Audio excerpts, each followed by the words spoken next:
আসসালামু আলাইকুম। সাদিয়া কুকিং হাউজে সবাইকে স্বাগতম। আজকে আমি আপনাদের সাথে সুজির জিলাপি এই রেসিপিটি শেয়ার করছি।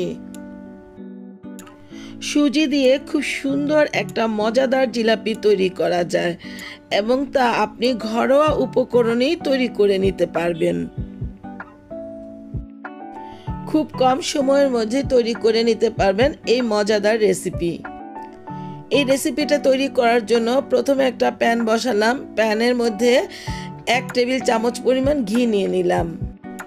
ঘিটাকে একটু গরম করে নিয়ে দিয়ে দিলাম এখানে 1 কাপ পরিমাণ ফুল ক্রিম দুধ। এই দুধটাকে এবার একটু ভালোভাবে নেড়ে চেড়ে দিতে হবে এবং ঘিয়ের সাথে খুব সুন্দর করে মিশিয়ে নিতে হবে। দিয়ে দিলাম হাফ চা চামচের একটু কম বেকিং পাউডার, আরও দিয়ে দিলাম সামান্য পরিমাণ লবণ। এবার এই সবগুলো উপকরণ খুব সুন্দরভাবে মিশিয়ে নিতে হবে।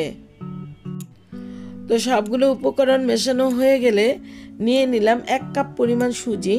সুজিটা কিন্তু একবারে সব ঢালবো না, এভাবে আস্তে আস্তে করে এই দুধটার মধ্যে সুজিটা দিতে হবে আর নেড়ে চেড়ে দিতে হবে, অনবরত নাড়াচাড়ার মধ্যে রাখতে হবে। এখানে একটু একটু করে সুজি দিব। সুজিটা দিতে দিতে যখন এরকম অবস্থা হয়ে আসবে তখন আর সুজিটা দিব না। এই যে দেখুন, এগুলো কিন্তু একটু ঘন হয়ে এসছে। এবার এগুলোকে খুব ভালোভাবে নেড়ে চেড়ে দিতে হবে যাতে সুজির মধ্যে কোনো দানাদার কিছু না থাকে। এই যে দেখুন, খুব সুন্দরভাবে এগুলা হয়ে গিয়েছে, কোনো দানাদার অংশ নাই। তারপর এগুলোকে এবার চুলা থেকে নামিয়ে নিতে হবে। সুজির দানাদার অংশ থাকলে এইটা দিয়ে ডোটা ভালো হবে না। এই যে দেখুন, আমার ডোটা কিন্তু খুব সুন্দর তৈরি হয়ে গিয়েছে। এবার এটাকে চুলা থেকে নামিয়ে নিতে হবে এবং হালকা একটু ঠান্ডা করে নিতে হবে। এই তো এগুলোকে নেড়ে চেড়ে ঠান্ডা করে নিচ্ছি।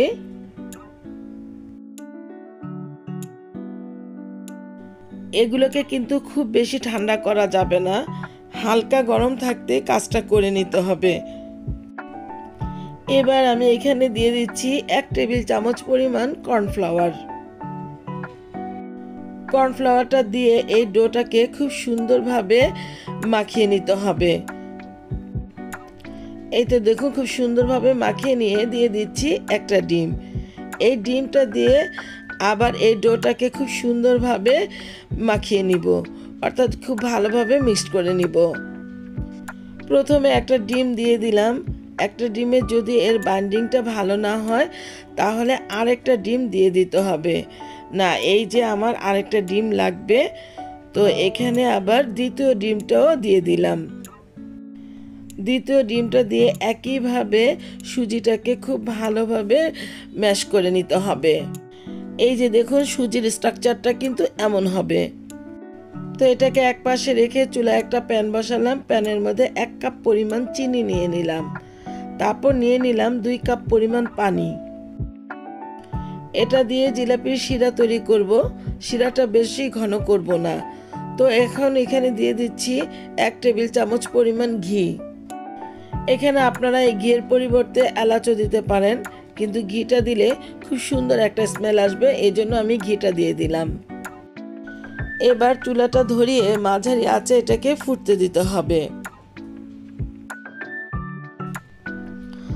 এটাকে একটু নেড়ে চেড়ে দিতে হবে।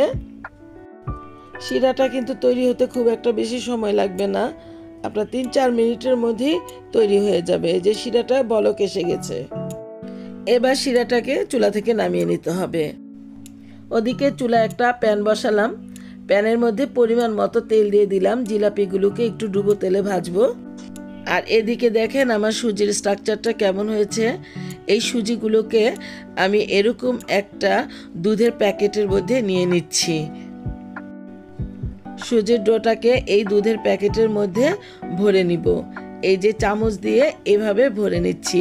আপনারা ইচ্ছে করলে এটাকে যে কোনো জিপার ব্যাগ দিয়ে করে নিতে পারেন বা কোনো বোতল দিয়েও করে নিতে পারেন। আমি এই দুধের প্যাকেট দিয়ে এই কাজটি করব। তারপর এর মাঝখানটা একটু কোণের মতো করে একটু কাঁচি দিয়ে কেটে নিচ্ছি।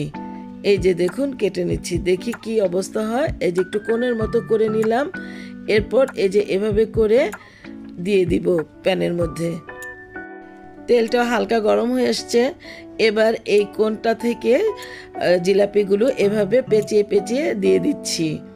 দেখুন প্রথম একটা দিয়ে দিলাম, তারপরে দ্বিতীয় আরেকটা দিয়ে দিচ্ছি। জিলাপির প্যাঁচটা কিন্তু একটু ঘুরিয়ে ঘুরিয়ে দিতে হবে। যাই হোক, মোটামুটি আমার হচ্ছে আর কি। দুইটা দেওয়া হয়ে গেল, তৃতীয় আরেকটা দিয়ে দিচ্ছি। আমি প্রথম ব্যাচে এই 3টা জিলাপি ভেজে নিচ্ছি। এই যে দেখুন জিলাপিগুলো কিন্তু ফুলে উপরের দিকে উঠে এসছে। মাঝারি আঁচে জিলাপিগুলো ভেজে নিতে হবে। জিলাপিগুলোর এক পাশ লাল হয়ে গিয়েছে, অপর পাশটা উল্টিয়ে দিতে হবে। এই যে আমি এভাবে উল্টিয়ে দিলাম। এভাবে করে উল্টে পাল্টে নেড়ে চেড়ে জিলাপিগুলোকে ভেজে নিতে হবে। যখনই এগুলি গোল্ডেন ব্রাউন কালার চলে আসবে তখনই প্যান থেকে তুলে নিতে হবে। এই যে দেখুন আমারগুলো কিন্তু হয়ে গিয়েছে। এই তো আমি এগুলোই তুলে নিচ্ছি প্যান থেকে। প্যান থেকে তুলে নিয়েই সরাসরি ওই শিরার মধ্যে দিয়ে দিলাম।